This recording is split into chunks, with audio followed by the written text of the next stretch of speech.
जैसा आप जानते हैं कि पूरे प्रदेश के अंदर युवा त्राही त्राही कर रहे हैं। युवा रोजगार के लिए भटक रहे पद आज के दिन में हरियाणा में खाली हैं। 6 जनवरी 2023 को मुख्यमंत्री मनोहर लाल खट्टर जी ने आधिकारिक तौर पर अपने ट्विटर पे भी और बयान देके भी आधिकारिक तौर पे ये कहा था कि 2023 के अंदर हम 50,000 ग्रुप सी और डी की सरकारी नौकरियां देंगे।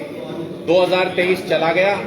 मुख्यमंत्री जी को हमने पहले भी आग्रह किया था, फिर खुली चुनौती देते हैं कि आप 50,000 तो छोड़िए, अगर साल 2023 में 1,000 नौकरी भी सरकार ने दी है और उसकी अगर लिस्ट सार्वजनिक कर देंगे मुख्यमंत्री सरकारी नौकरियों की, तो मैं खुले प्लेटफॉर्म से माफी मांगने के लिए तैयार हूं। लेकिन अगर 50,000 कह के 1,000 सरकारी नौकरी भी नहीं दे पाए तो फिर सरकार को शर्म आनी चाहिए। और बार बार कहने के बाद भी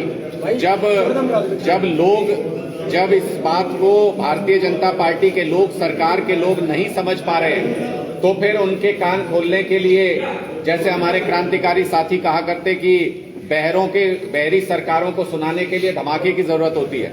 और आज हम ये घोषणा करने जा रहे हैं कि अगर वो 50,000 जो मुख्यमंत्री जी ने कहा था कि नौकरी देंगे, अगर उनके बारे में अगले 24 घंटे के अंदर स्थिति स्पष्ट नहीं करते हैं तो 7 फरवरी को हम लोग मुख्यमंत्री के घर का घेराव करनाल के अंदर करने जा रहे हैं। ये प्रदेश व्यापी आंदोलन होगा।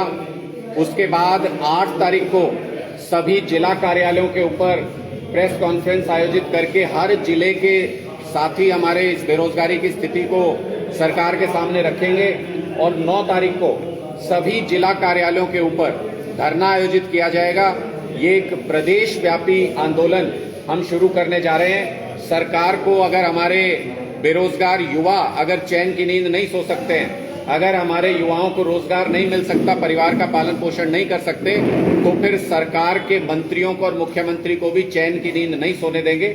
ये एक राष्ट्रव्यापी आंदोलन की घोषणा हम करने जा रहे हैं। 7 तारीख को मुख्यमंत्री खुद देखेंगे कि कैसे उनको मुंह छिपा के करनाल से भागना पड़ता है। अगर हिम्मत है उनमें युवाओं के सवालों का सामना करने की, तो फिर 7 तारीख को अपने घर पे करनाल के आवास पे ही रहें। हम खुली चुनौती देते हैं।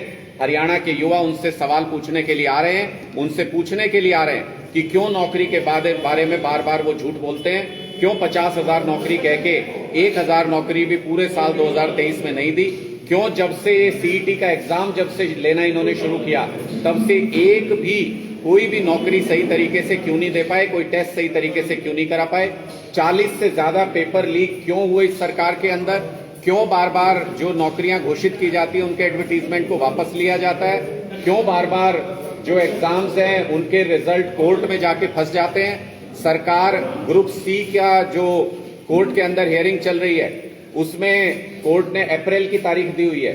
सरकार क्यों अर्ली हियरिंग में नहीं जाती है?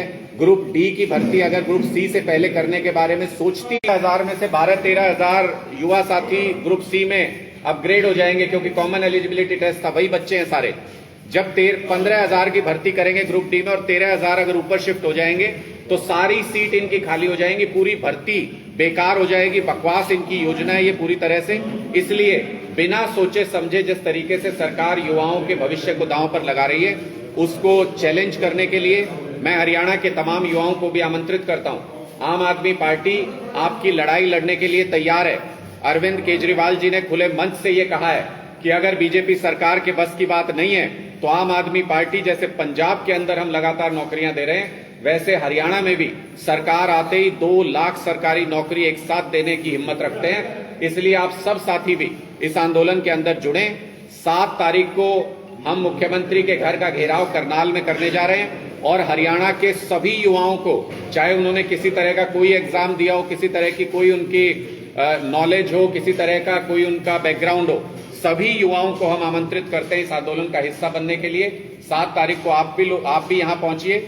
आम आदमी पार्टी का एक कार्यकर्ता भी यहां पहुंचेगा और मिलकर मुख्यमंत्री मनोहर लाल खट्टर से ये सवाल पूछेंगे कि युवाओं के रोजगार के बारे में उनकी सरकार ने पिछले 9 साढ़े 9 साल में कुछ क्यों नहीं किया। आपकी मेयर नहीं बना पाई। देखिए, बहुत स्पष्ट है अभी तक तो इस बारे में चर्चा होती थी और गली गली में चर्चा होती थी कि भारतीय जनता पार्टी अगर एक बार और चुनाव जीत गई तो शायद इस देश में चुनाव होना बंद हो जाएंगे। लेकिन पहली बार पूरे देश ने खुली आंखों से कैमरे के ऊपर ये देखा कि कैसे भारतीय जनता पार्टी लोकतंत्र के खिलाफ है और कैसे भारतीय जनता पार्टी वोट की लूट करती है। कैमरे के ऊपर इससे नंगा नाच लोकतंत्र की लूट का हो ही नहीं सकता। जिस तरह से वोट मैनिपुलेट करके रद्द किए गए, आप ही बताइए 20 वोट ज्यादा होते हैं या 16 वोट ज्यादा होते हैं? हमारे पास 20 वोट थे, उसके बावजूद भी बीजेपी का एक पदाधिकारी रहा हुआ व्यक्ति जिसको प्रिजाइडिंग ऑफिसर बना के वोटों की लूट की गई।